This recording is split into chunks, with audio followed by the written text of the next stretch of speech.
Live from the 607 is the ODPH Entertainment Edition, where we're talking movies, comics, TV, and more. Why don't you join in the conversation? Hashtag ODPH, because here we go.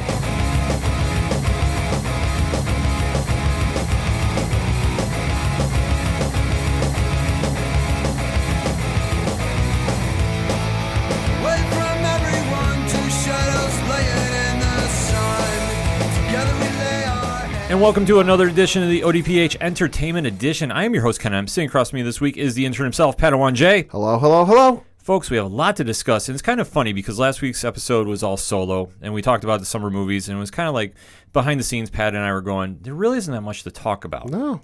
And then as soon as the episode comes out, I think most media markets decided to go, haha, the episode's out, and dropped news story after news story after news story. So we're going to play a little catch-up, give you a little fast-forward for the week, but no bigger story in the ODPH Entertainment universe, I guess you could call it. Yep. Then what the heck is going on with The Walking Dead? Stuff and things that are real crazy. Holy cow. That had to be a complete shock if you've been living under a rock and you don't know what we're talking about. Andrew Lincoln, who plays Rick Grimes, the lead character of the whole Walking Dead universe, has announced that he is leaving the show after season 9. This is stunning on a couple different levels. Obviously, the show, while down in the ratings, is still doing decent numbers. Yeah. And the lead of said show decides, okay, I've had enough. I'm walking. No pun intended. I don't know if it's I've had enough, per se. If I had to guess, it's probably just, you know what? I've been doing this for 8 years. It'll be 9 years by the time I'm done. 9 years is a long time to be doing absolutely. one thing. Absolutely. Speaking from personal experience, that amount of time to do one thing is long. And I can understand that there might be other projects out there, or he's been approached by other people to do other projects that are really interesting to him and really enticing to him and tickle his fancy, if you will. So I can completely understand if he goes, hey, you know what? Had a great run, had a great time on this, but I kind of want to go and do other things. I guess what I find most stunning is this is the, if I'm doing my math right, please correct us on if I'm wrong, hashtag ODPHEE. This is the third character from season 1 that has left within the past 2 seasons, or has at least announced they're leaving. We had Chandler Riggs, who played Carl, was killed off the show. We had Lauren Cohen, who plays Maggie, who was leaving, but she's not. But she's still doing the other show on ABC, which was reported by various sites. I'll say if you're a juggler, you're in your element right now. Yeah, so we don't exactly know what's going on with her character. No. And now we have Andrew Lincoln leaving, and that's confirmed, at least thus far, unless there's a 11th hour. I haven't seen anything from AMC, and to my knowledge, I don't know if Andrew Lincoln has any social media accounts, so it's hard to say. Like we said, if we're wrong on that, correct us, please. I haven't seen anything official about it. I just know I've seen it reported everywhere, and I know there is a petition online by fans to get him to stay on the show. Well, absolutely, because at the heart of the show is the story of Rick Grimes. Yeah. The whole universe is basically based around him. Pretty much. So for him to leave, and granted, I know everybody can say, well, he's not as popular as Daryl. No, but let's keep in the context of the books. The head character in every single Walking Dead comic that has been out since day 1 has been Rick Grimes. there's side stories. Side stories are one thing. But the main focus, Rick. Yeah, it's been based around Rick since day 1. Everything has centered around him versus whether it be the governor, whether it be Negan. I'll say the one that comes to mind for me is when Rick was out cold, sick, whatever it was, and Carl had to kind of take the mantle and take care of it, make sure nothing happened. Sure, Carl was the focus, but it was still Carl's taking care of Rick. Yeah, absolutely. I mean, Rick is the center of that whole universe. So to take him out of the equation, you have to go through a different couple of factors. One, okay, do you recast the role? I don't think you do at this point. No, it's way too late in the game to do that. It's absolutely way too late. 2, what is the future of the show now? Unless they re-sign him. Now, if they re-sign him, this is all for nothing. But just talking as fans here, we don't have any insider information. No, I mean, the only thing I know is after this got announced, it was within a couple hours, I was reading some stories about how they were already in talks of backing a Brinks-sized truck up to Norman Reedus' house, giving him main actor money to keep him on the show. Well, it would make sense because I know it's been long rumored, and note I stress the word rumored, that he wants to play Johnny Blaze in a Netflix Ghost Rider series. Right. I don't know if that's ever going to come to fruition. I don't know if they would ever, if that's even in the talk still. It still might happen, but it's rumored. Never count anything out with Marvel. They might have an idea for something that they just kind of sit on for a few years. No, and it's to see him play Johnny Blaze, especially after we've just had the Robbie Reyes character in Agents of S.H.I.E.L.D., they could do a Spirit of Vengeance type story arc and connect all the characters of the Ghost Rider mythos. But going back to the show, so if Rick leaves, what happens then? You have a couple different ways we can look at this. One, there would be the direction of the show would be centered around Daryl, Norman Reedus, and his journey as the new leader of the group. Right. You would assume that at this point, if Rick is gone, Rick will be killed off. Now, going where the storyline is in comparison to the comics, but then again, the comics are kind of up in smoke now since he killed Carl off. Right, I was going to say, you can't really hold the comics to anything in terms of the show with the Carl situation. Yeah, because once they killed off Carl, and for whatever reason, there's been a lot of conflicting nonsense with that. We're not going to get into that. Carl is gone. That's the only thing we need to discuss with that. The fact that he's gone, that started the domino effect. I think. And it showed to the fans that, hey, you know, I use Game of Thrones as an example. Game of Thrones, by and large, stays true to the source material. There are a few deviations here and there, but by and large, it stays true. Walking Dead, with having killed off Carl, has shown, hey, we're not afraid to borrow from said source material, but we're also not afraid to go left when the comic books go right. Yeah, and I think that's a great idea on paper, but in execution, it's going to be hard to say because the ratings still have been down from previous seasons. Now, whether it's been since Glenn was killed off, I think that was more the focal point that mainstream fans were a little bit shaken up of how he was killed off. But if you read the comics, everybody knew that was going to happen exactly how it played out, as graphic and as violent as it is, because that is what the book is at its core. It's not exactly a happy read. So going into that aspect, since Carl has been gone, the books are kind of out of left field. You could shift the focus to Daryl. You still have Negan alive. So would you make him the focus of the show, which I think would be fantastic from a writing standpoint, but would you really go that route, especially with the trail that Negan has left through that group? No, yeah, I mean, I know there are a lot of fans who are very excited, you know, whenever Negan is on screen. And I know there's a lot of people, and I know a few of them, who would love to see Negan featured more. Well, it would make sense, but I mean, I've never really remembered a show, and like I said, please correct us if we're wrong. We want to interact with you. Hashtag ODPHEE. Has a show ever flipped from the heroes to the villains for an entire season? Not that I can think of, but I was just thinking of something. This isn't the first instance that I have watched a show and a major character has left the show. And I can't believe I didn't think of this until just a minute ago. The one that just came to mind as we were sitting here talking was when Michael Rosenbaum left Smallville and he was playing Lex Luthor. Yeah, that's true. He left, I want to say it was, oh Lord, because it's been a while since I've seen the show. It was more towards the later half of the seasons, like season 6, 7 or something like that. Because essentially he had spent like 6 years plus in Vancouver, Canada, playing Lex, which meant he was in Canada weather, which ain't that warm all the time, and having his head shaved, and he's like, it just wasn't a pleasant experience all the time. So that's the one that comes to mind. It was odd to have a Superman TV show where Lex Luthor wasn't there, and it wasn't, oh, hey, he's in prison. If memory served, he was thought to have been dead. But it was definitely weird, but they pulled it off. They could do it here. It's been done before in other shows. It's been done, but to flip the hero to the villain and make the show the villain-centric, kind of unheard of.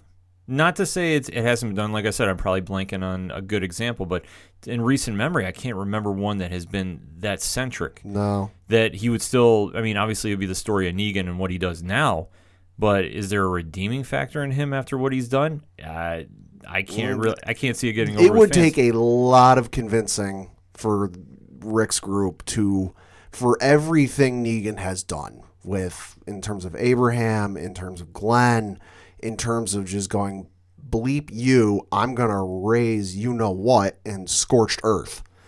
To go, hey, you know what? You're all right. Why don't we team up with you?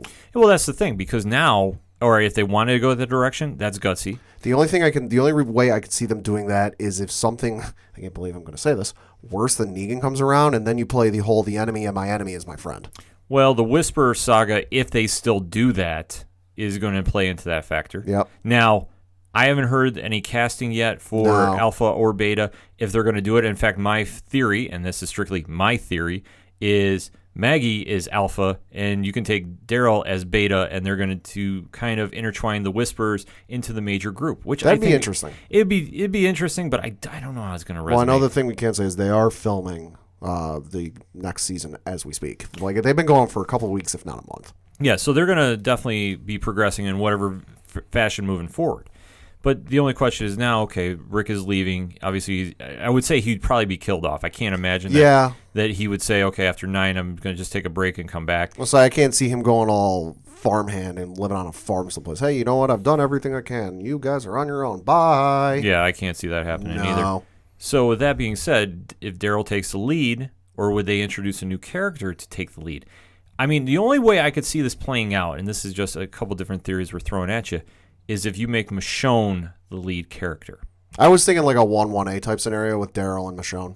No, I think you had to do Michonne. I think she's shown enough qualities that she could run the group. Sure. Daryl has always been the shockwave to Rick's Megatron. I'm going to get Transformers on you. Ooh, okay. That has always been his role. His role on the show has not been the lead. He's always been the muscle. He's always been the guy where Rick is a little hesitant to do things, Daryl is not. Yeah, exactly. And I think the tone now, especially after everything that's happened with Negan and the whole, whatever you want to define that group of Jesus, Maggie, and Daryl, whatever is going to play out from that, I think is going to be very telling. If I'm Rick, I'm real afraid of whatever they're going to do because Maggie's got a mean streak in her. Well, I think that's going to be your storyline next year. I think, unfortunately, like I said, I don't know anything official. This is just my fan theory. I try to avoid all Walking Dead spoilers when it comes to the TV show. Like I know when they start filming, and I look at whenever they cast somebody, but past that, don't look. No, I think, but I'm just going on my fan theory is sure. I think you're going to have civil war between Rick and Maggie the entire year. That'd be interesting. It's going to be interesting, but man, like, I'm not excited for it. It'll be interesting for the fact, and I know I said this on a previous show, in the fact that you have Daryl on one side, and like I said before, Daryl has been, his down since day one. Yeah. He's like, listen, I'm with you. I got your back. Somebody punches you, I'm taking their head off. It'll be real interesting after this. They're going into season 9 after, 8 years of, and it's whatever it is in the universe, because I know it hasn't been 8 years in universe. It's whatever. But 8 years for us. To see, Norman Reedus, Daryl Dixon not agreeing with Rick. Like, listen, you got some issues. I mean, that would be something. And is it possible? Yeah. But would they do that? I don't know. I think that's the only way they could really have somebody from the group still lead the team is make it Michonne. Now, I don't know what her contract is going to be as well. But I also fear, and note how I'm stressing this, I fear that maybe they could talk Rick into staying for one more year, season 10, and that would be it. Now, we've had other shows get the final swan song. Sure. Now, am I saying I want it canceled? No. I want to very much stress this. But I'm saying if you're starting to lose all your major actors that have been your mainstay characters, and everybody's leaving for whatever reason, has not been officially announced yet. Right. I think that maybe it's just time to say, okay, we've reached our access. And I had the same thought. I mean, it would only make sense because unless you have a good direction you're going, and as just to recap before we close the segment out, with Rick Grimes leaving, you only have a handful of characters that could take over the group and be the major stars of the show. You have Negan, which would be an ultimate out of left field choice. Even though Jeffrey Dean Morgan is charismatic as all hell, and he could pull it off. He'd be down to do it. And he'd pull it off. I mean, if you just made the show about him and had him away from the group, perfect. I would love to hear his sarcasm and not be nervous about it, that it's directed at characters I care about. Yeah, but unfortunately, we're at this stage. Well, not unfortunately, but this is the state that we're in, that we have characters that we've been invested with for 9+ years now. Well, and if they do end up, and I know I've had this thought when the news broke, if they do end up going to season 10 and then calling it the end, that's not. It'll suck that it's the end of an era, as it were, but it's also a milestone because I think I can count on one hand the number of shows that I've seen personally in the last decade plus that have gotten to 10 seasons. I know Smallville comes to mind because that one went 10 or 11, and I know Supernatural is at like 15. Yeah, Supernatural is a whole other animal. Law and Order I know is one. There's probably some others, but it's nothing to like be upset about. No, I wouldn't, because as long as the story and the quality is there, the shows can continue. Supernatural has been a rare case where it's actually gotten better as it's gotten older. Yeah. I mean, if you look at season 1 to where it is now, light years difference. Sure. But take a look at, I'm just going to throw out one, Big Bang Theory. Right. That, in my opinion, has jumped the shark. Well, and I would say the difference between Supernatural and Bang Theory is where Supernatural has overarching stories from season to season. Bang Theory, by and large, is episodic. And if, for those who don't know, by and large, you have a story that starts at the beginning of the episode, ends at the end of the episode. Sure, they've had some overarching plot themes. I know pregnancies and marriages and breakups and what have you. But nothing huge, major, like, oh, there's somebody who gets introduced and is like a big part of that entire season, and then they leave. Yeah, I mean, and there's nothing against Big Bang. I mean, I used to really enjoy it, but now I just kind of feel it's the same old shtick, and I mean, it's just not for me anymore. Yeah, no, I'm kind of in the same boat. I'll pay attention more if I see, I know Mark Hamill's on the season finale or something. If somebody I know or I really enjoy is going to make a guest appearance, I'll tune in, but I don't tune in as religiously as I used to. Yeah, that's the same thing with me. I mean, it's in reruns, and I'll catch it forever the rest of the time. But getting back to the point, though, so we reached the 9-year mark, 10, with Rick gone. You have Negan who could take over the group. I don't see that happening. No. I think it'd be very smart to center around Michonne because, if I'm not mistaken, she has a very big part in the Brave New World saga that's currently going on in the books. Mm-hmm. That would make perfect sense. I don't know how long her contract is with the show, but... Well, and I know people were kind of nervous with the success of Black Panther. Now, there was nothing said. This was just pure speculation on some stuff I had been reading. There was pure speculation on what her future with the show would be given the success of Black Panther, thereby leading to, Black Panther did monster numbers at the box office. Would it lead to more parts and lead to her leaving the show? Who's to say? As of yet, no. No, but I think that for the character of Michonne to take over the lead role, I think that would be the smart money. Mm-hmm. Daryl Dixon, I know is the fan one, but honestly, is it there? I don't know. And I don't know if I would like to see him lead. I don't necessarily see him as a leader, though. I don't see him as a leader, and I don't know exactly how the show would play out. And then what would happen with Fear, The Walking Dead? I think it's smart to move Morgan over there, but Denai Guerrera, who has been killing it in Black Panther and has been really making Michonne the standout character on The Walking Dead for many years now. That's my pick of who should take over as the lead actress on the show. And, well, she's already the lead actress in my opinion, but as the lead focal point of the show. But let us know what you think. We've given you a bunch of different options. I mean, if Andrew Lincoln is leaving the show, hey, we wish him well in his future endeavors. But we want to know what you think the future is for The Walking Dead. We're going to take a quick break. Come back. You're listening to the ODPH Entertainment Edition. Hey, this is Brian Wolf from Fair City Fire. You are listening to ODPH, the greatest podcast in Binghamton. Woo!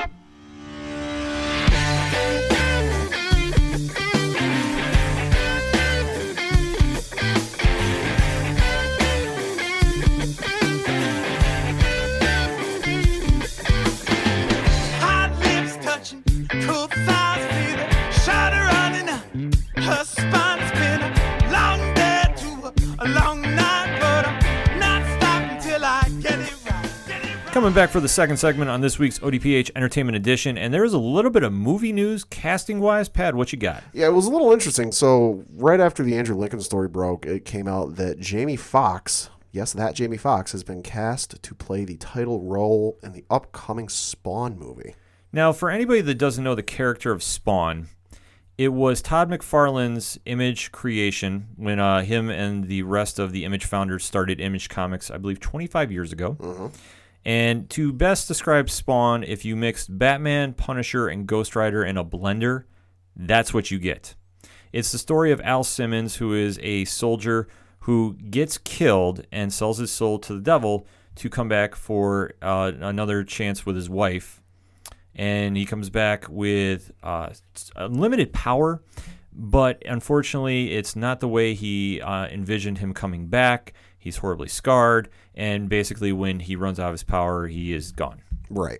So this has been a very interesting comic. If you grew up in the 90s, Spawn, when that came out, I believe did somewhere around 1.7 million copies sold. Yeah, it's in that neighborhood. It's up there. And to know about Todd McFarlane's work, he is a legend amongst comic artists. Mm-hmm. His drawings of Spider-Man are what is heavily influenced every artist since. He is the one that does, I would say, the crazy body language that I would see. Probably the best example for anybody that has not read his work has been in the Avengers Infinity War when Spider-Man is fighting on Titan. Yeah. And flying through the air, and you just see his body going in all sorts of different directions. That is 100% McFarlane influence. And Todd has drawn a bunch of different heroes throughout the years, but Spawn has been his character, his signature. It's his baby. Absolutely.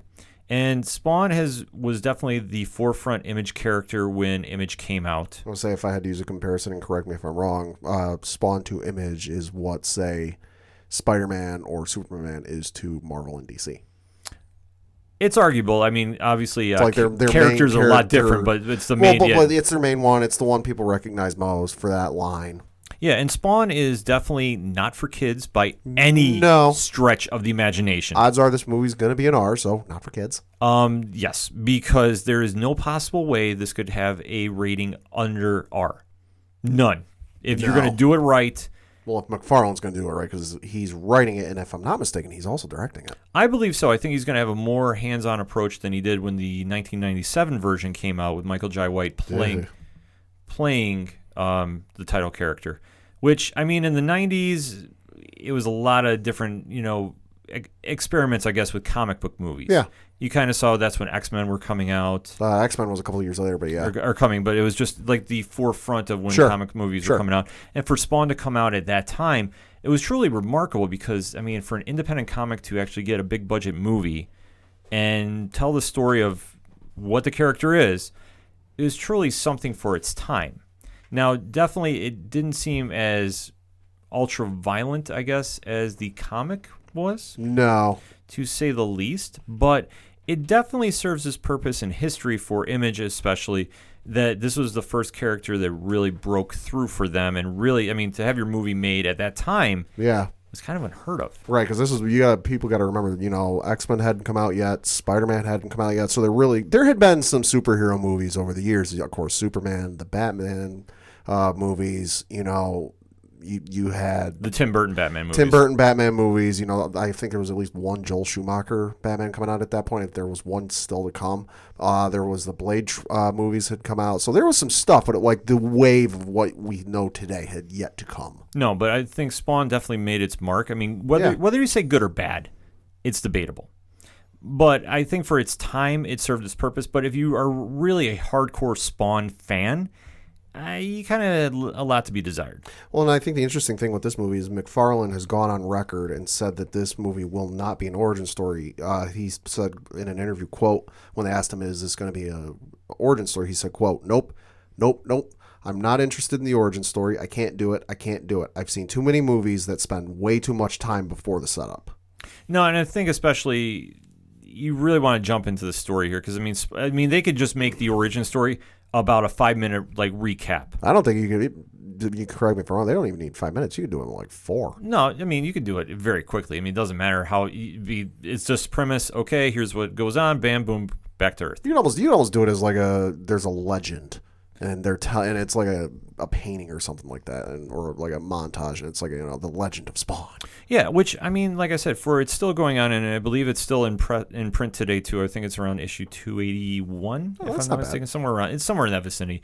I haven't read Spawn in many years. It's just for me, I just kind of lost interest after Greg Capullo left. And that seems to be a theme with you. Hey, what can I say? All right, I'm a huge Capullo fan, and if he's drawing something, I'm reading it. Sure.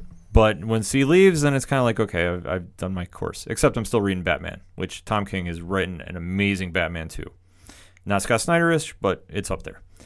Anyway, getting back to the focal point. So, Pat, what is your thoughts now on Spawn coming back to the big screen, and especially Jamie Foxx is casted as him as well? I'm definitely interested to see it. I know I obviously couldn't see the 90s version when it came out because, age. But I'm definitely interested to see what they do with it, and I'm also interested to see how they handle the movie with it not being an origin story and jumping straight into the action. Usually you see an origin story. Sure, you get how they got their powers and why they do what they do and whatnot. But I think it'll be interesting to see kind of where they put him at that point in the movie. Because if you're not doing an origin story, you can really put him at any point in terms of where he's at power-wise. Yeah, there's a lot of different directions they can go. I mean, if you've really read the comic, they could go the medieval Spawn, which I will say arguably I could almost bank will not be the focal point of the movie. No. By any means. Not to say there wouldn't be like maybe a cameo or something if you really... With McFarlane, you don't know what you're going to get. I think with this, because I could be wrong, I don't think McFarlane is the biggest fan of what was put out in the 90s because, as we said, the Spawn is his baby. It's, the thing he cares about above everything else. I think for this movie, you're going to get a traditional, standard, I'll say, version of Spawn. So it's like, hey, this is the version of Spawn you should see on the big screen. And then if they go different from there, it'll be sequels after that.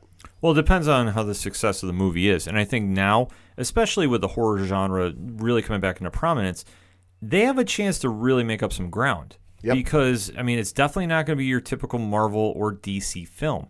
Spawn is definitely one of a kind in its subject matter. And just if Todd McFarlane is going to do the vision that's been in the comics, it is definitely going to be one of the most hardcore, violent movies you're going to see.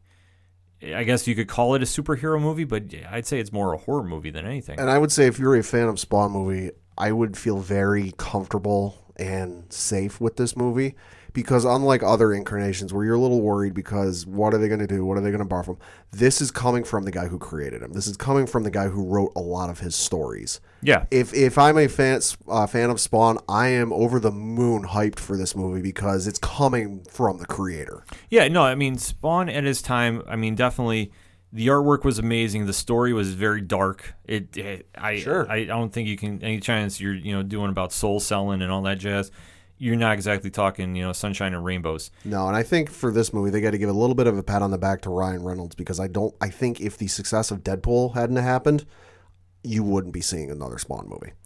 Arguably, because I think it's shown that Hollywood can do an R-rated superhero. And people are willing to see it. They're willing to see it, but I think if you're comparing Spawn to the Deadpool, it's apples and oranges, but it definitely opened the door that said, okay, we can do an R-rated movie. Well, that's what I meant, yeah. Yeah, and I think that can definitely be pulled off, especially if Jamie Foxx is going to go all in. He's going to act, he's going to do a superb job, I think. The casting, I'm completely sold on with him.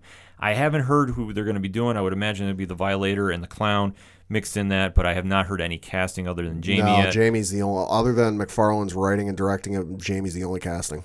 No, but there's a lot that they can play with in this universe that, it hasn't been touched, and the fact that McFarlane is going to be the one calling the shots, presumably, yeah, that can only add to what the true vision is going to be. And like I said, I expect it to be very dark. I expect it to be very violent. I expect it to not be, I don't even want to say it's a superhero story. I would say it's more of an anti-hero story. Yeah, probably.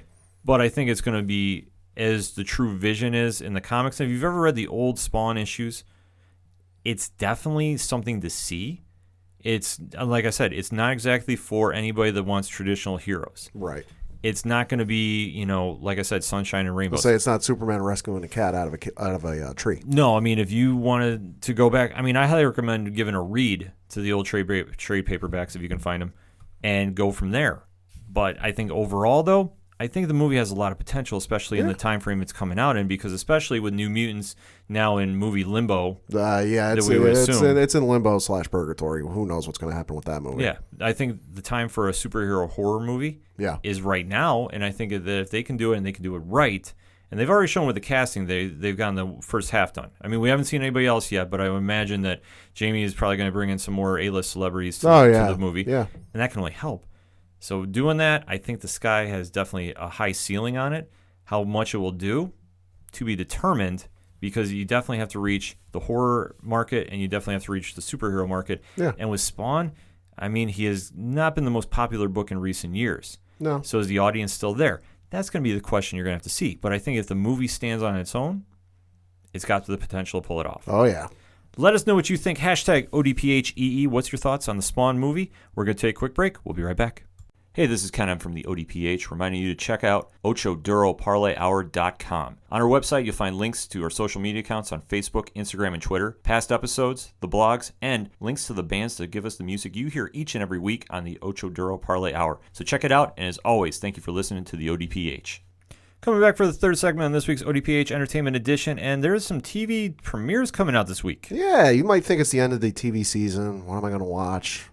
Survivor, Big Brother. maybe if that's your cup of tea. But if you're a comic book fan, there is something coming out this week. Absolutely. Marvel is back at it on TV, but they are not on ABC. They are on Freeform. Which is interesting. Yes, but you'll have to check your local listings to find it. Thursday, June 7th, 8 p.m. Eastern Standard Time. So depending on where you're listening from, make sure to find it on your TV guides.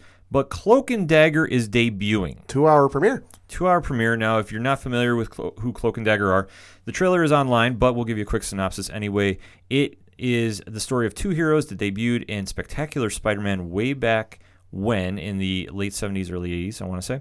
And it is the story of Tandy Bowden and Tyrone Johnson, two teenagers from different backgrounds, acquiring superpowers while forming a romantic relationship. And they soon realize their powers work better together when they are together, but their feelings are making their lives already more complicating and the world more challenging. This is according to the IMDb page. Yep. So, in essence, though, the show is going to be based around two teenage superheroes as it's set. If you know about Marvel Comics, you know Cloak and Dagger has been around for many years. Yeah. We've talked about this a little bit on the show before. Their story has been mixed up a little bit. I mean, first they were runaways in the comics that were experimented on, and thus they got their powers.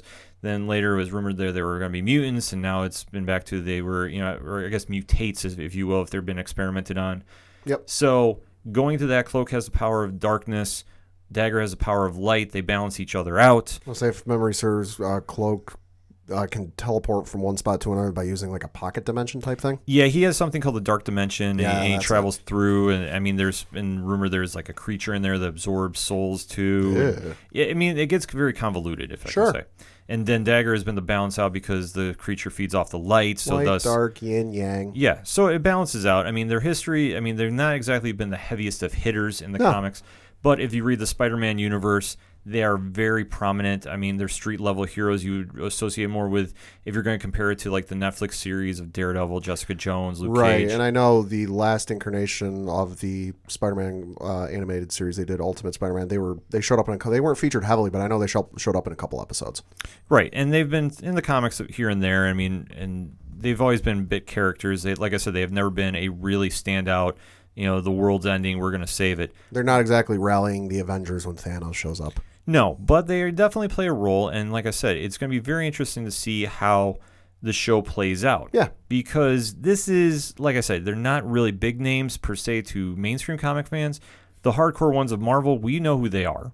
I've read some Cloak and Dagger stuff, and it always depends on who's writing them. They have a very unique history. I think the show, from every review site I've read thus far, non-spoiler, has been very positive. Oh, that's good. And they're saying that it's going to surprise a lot of people. Now, I think it's definitely going to as well, just from what I've seen in the trailers. The only difference that I've seen that's been very noteworthy is the show is set out of New Orleans instead of New York. Right. Which is interesting because typically Marvel superheroes are all pretty much based out of New York. Well, the entire Marvel universe is based out of New York. Correct. So taking in heroes out of that element and putting them somewhere else, and especially the New Orleans aspect, gives it a lot of voodoo, magic, mystical feel to it, which I think really kind of helps with the characters, because in dealing with the yin and the yang, the light and the dark, I think they can definitely play off the scenario or the scenery they're in. I would say, having been to New Orleans, they can do some interesting stuff with this. Yes. Olivia Holt is playing Dagger. Aubrey Jones is playing Cloak. And if you go through the characters on the show, I mean, if you've been reading Cloak and Dagger, there's going to be some, nice Easter egg characters that are in there as well that will play off to hardcore readers. So, I mean, I think it definitely has a lot of potential. I'm excited to see it. Where do I think it's going to rank, though, in the Marvel, MCU? It's definitely got potential. And I think it's definitely going to be something, as Agents of S.H.I.E.L.D. is now nearing the end of its run next year. This is going to be the premiere show for Marvel on TV. Yeah. There's a lot of expectations behind this. I think the show is going to do well for what it is because, like I said, is it going to be the next Daredevil and Jessica Jones? Hard to say. Jury and time will tell. Jury and time will tell, but I think there's a lot of potential with it. Yeah. And especially going on Freeform, I'm not going to say it's high risk, high reward, but you're not on mainstream television. There's a little more freedom, no pun intended, because it's on Freeform. Right. There's a little more freedom to kind of take some chances with your show and see where it goes. Now, there's been success on Hulu with Runaways. Yep. And the Netflix series, I mean, they speak for themselves. They've all been very successful in their incarnations. And I think with Cloak and Dagger, they definitely have the chance to really stand out.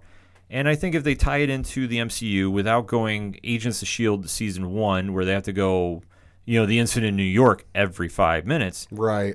But I think if they tip their cap a little bit and they kind of go, okay, we reference stuff that happened in Daredevil. Maybe something about Wilson Fisk. Or they could be walking into a place, a building, a store, a supermarket. You can have people in the background mentioning, oh, did you see the news report about what happened in New York? Oh, did you read that article about what the devil in Hell's Kitchen did? Yeah, I think that if they do little nods like that, I think it can only help. But Yeah. I think if they try tying everything to the Avengers, Yeah, I think that will hurt them. I mean, there's still going to be people who that's their first question is going to be is, given what happens in Infinity War, what's the impact on this? I don't think they even need to go near it, to be honest with you. They won't, but people are going to be asking. I'm sure, because, everything is connected via Marvel. And Yeah. that's smart. It's very smart to do. Yeah. But do I think that they need to even tie this in? No, I think maybe there'll be a mention about people disappearing, and that would be the only thing I would imagine they're going to mention about this. Yeah, this show for me going into it seems, and I will of course change my opinion and statement if the show ends up proving me wrong. This to me is kind of probably be in the same vein as this Han Solo movie. Not necessary if you are very interested in the overall MCU timeline, but it's one there if you are looking for something a little deeper or you're a comic book fan. Yeah, as a comic book fan, I'm going to be locked in to check it out. And like I said, I've read Cloak and Dagger before. I know they've been heavily tied to Spider-Man and a bunch of different books that I've read. They've always been side characters. And even in their own incarnation of, their regular series, and I know at one point I believe they were splitting a book with Doctor Strange way back when. It's kind of, with this group, they don't really have a mainstream villain. Right. They're not really tied to anybody. So depending on how the writers want to go with it, there's a lot of potential. No, yeah. And like I said, reading some of the casting, and I don't even want to ruin it for anybody, there's a lot of nice Easter eggs. And you're going to recognize some characters and go, oh, I know who that is.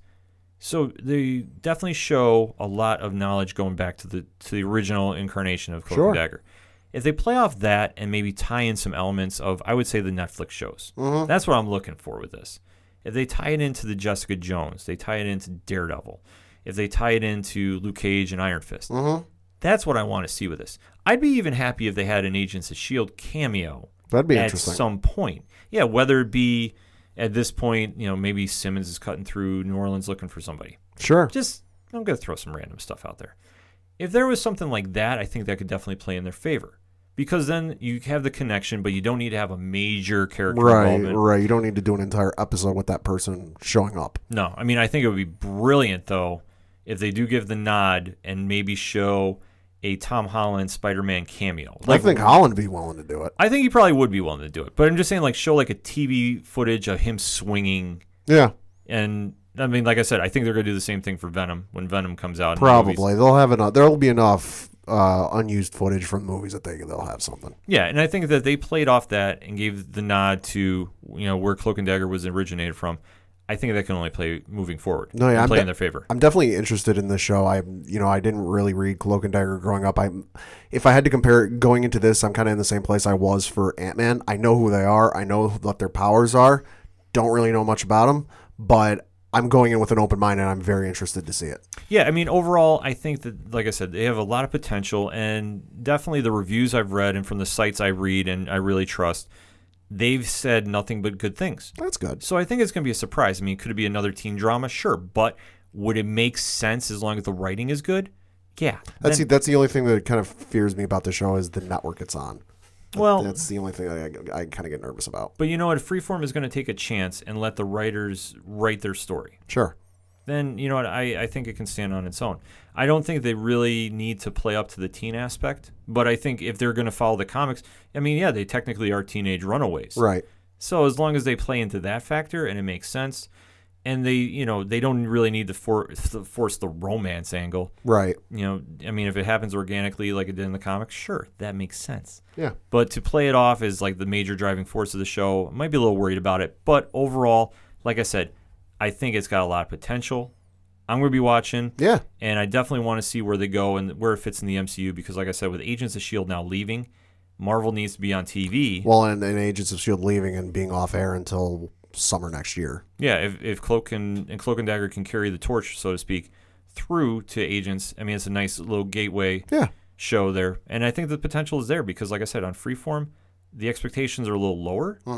So the expectations are not as high as being on ABC. Right. Where I think that was the one problem with Agents of S.H.I.E.L.D. that they premiered so high and then dropped off right after.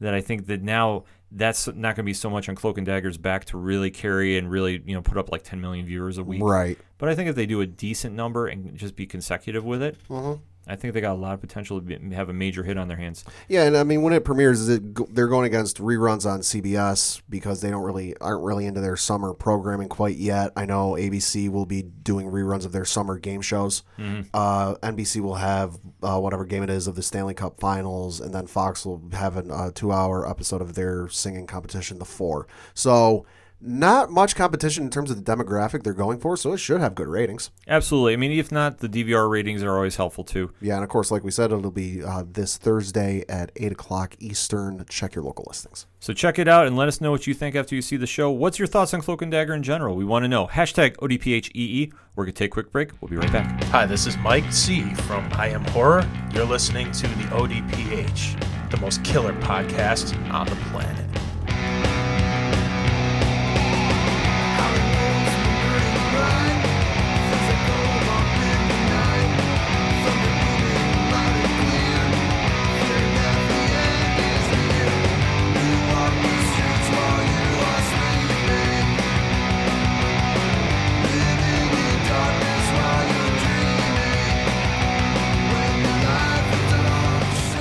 Back for the final segment on this week's ODPH Entertainment Edition. Pad, what you got for those one-shots? So first off, biggest date you got to keep circled on your calendar coming up here down the road, July 10th.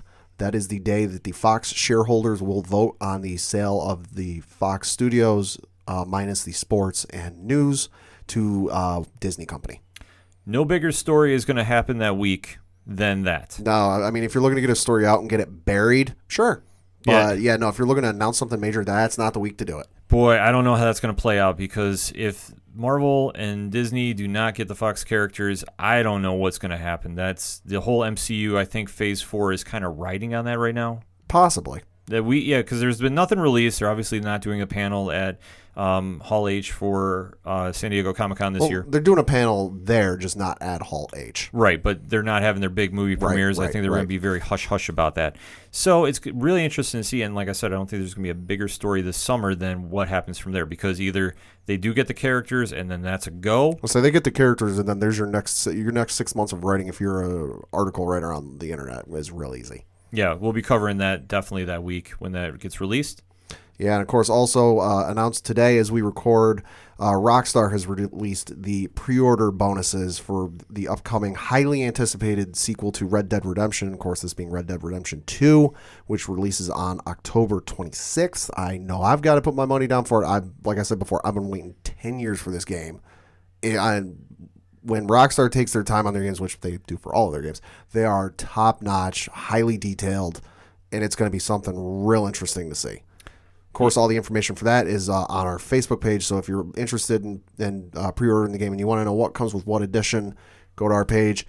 Post we shared has got all the information there. Yep, OchoDuroParlayHour.com, and you can find the links to our Facebook, Instagram, Twitter, so definitely interact with us and check it out. And of course, starting next week, and we'll be covering this on the show next week, is E3, the big gaming convention, which if you're a gamer, it's, you circle your whole calendar and week around this. It's, the big games and hardware and whatnot are announced. Well, Sony is not waiting for E3. They're not waiting for their press conference next Monday. They're starting on June 6th at 8 a.m. Pacific time. So check your phones for whatever time it is in Los Angeles and adjust thereby. They will start doing announcements one a day, every day, leading up to their showcase. Pat is going to be all over that. He is the resident gamer of the ODPH crew. So if you want to talk video games, hit him up on the Facebook page. He's going to be interacting with people, and he's going to have all coverage on E3 coming. Yep. So for my one-shots, I have two this week. The big news story for me was Legion was renewed for Season 3 on FX. Yeah. The most visually impressive superhero show on TV, bar none. You want to see something truly artistic, truly out there, but yet makes sense. A little trippy at times. It's, to try describing it, it is just undescribable. You just watch. Yeah, you just need to watch and enjoy because everything works itself out. You'll be a little lost, but I tell you, when they do the slow burn of building up for their drama, they've been doing Legion versus Shadow King for 2 seasons now. Mm-hmm. We think maybe with the season finale we're going to get somewhere because they still have, I believe, 2 more episodes to go as we're taping.